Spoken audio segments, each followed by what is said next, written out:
Beda. Belajar dari Allah pasti beda. Anak Yesus. Ada seorang saudara kita katakan, kami anak buah Yesus. Benarkah demikian? Cerdaslah dalam beriman dan temukan kebenarannya.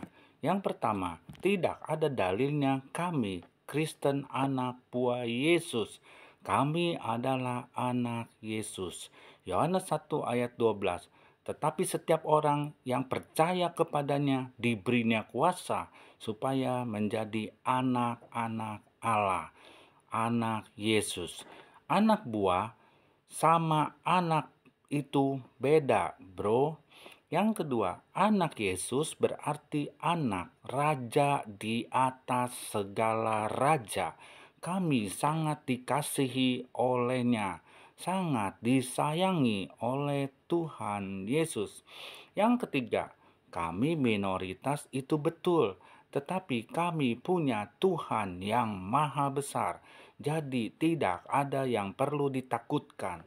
Tuhan sendiri yang menginginkan kami datang dan beribadah kepadanya. Yang keempat, negara kita, negara Pancasila, dan sila pertama adalah ketuhanan yang Maha Esa. Kami beribadah kepada Tuhan yang Maha Esa, Tuhan yang sejati. Jadi apakah salah?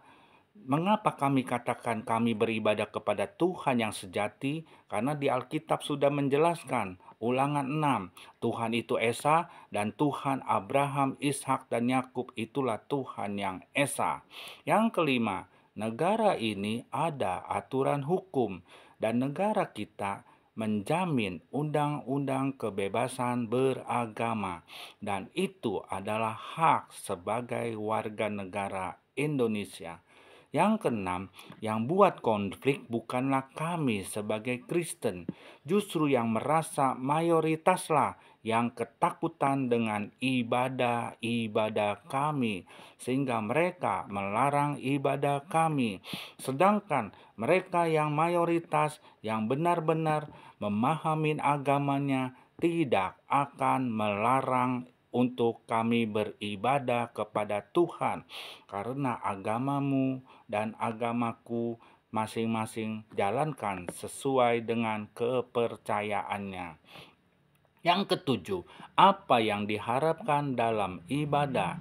Jelas supaya kami dapat menyenangkan Tuhan dan supaya kami berkenan kepada Tuhan. Dan ini yang terpenting, supaya nama Tuhan yang dipermuliakan.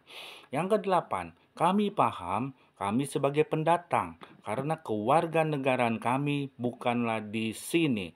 Tetapi apa salahnya selama kami masih diam di bumi dan di Indonesia ini, kami sebagai warga negara dan negara seharusnya membela dan melindungi kami sesuai dengan undang-undang yang ada dan yang berlaku. Filipi 3 ayat 20. Karena kewargaan kita berada di dalam surga dan dari situ juga kita menantikan Tuhan Yesus Kristus sebagai orang yang berdoa. 2 Korintus 5 ayat 1. Karena kami tahu bahwa jika kemah tempat kediaman kita di bumi ini dibongkar, Allah telah menyediakan suatu tempat kediaman di sorga bagi kita. Suatu tempat kediaman yang kekal, yang tidak dibuat oleh tangan manusia.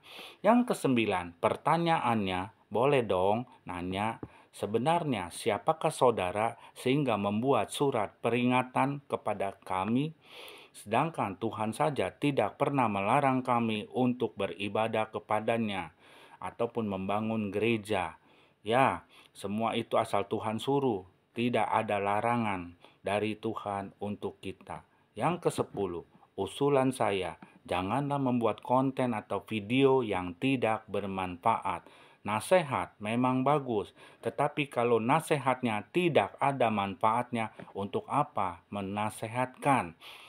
Kami hanya mau mendengar nasihat Tuhan berdasarkan firman Tuhan, dan kami hanya percaya kepada firman Tuhan karena Dia adalah penasehat ajaib, sumber hikmat dan segala ilmu pengetahuan. Kiranya Tuhan memberkati, dan mohon izin jika ada salah dalam perkataan.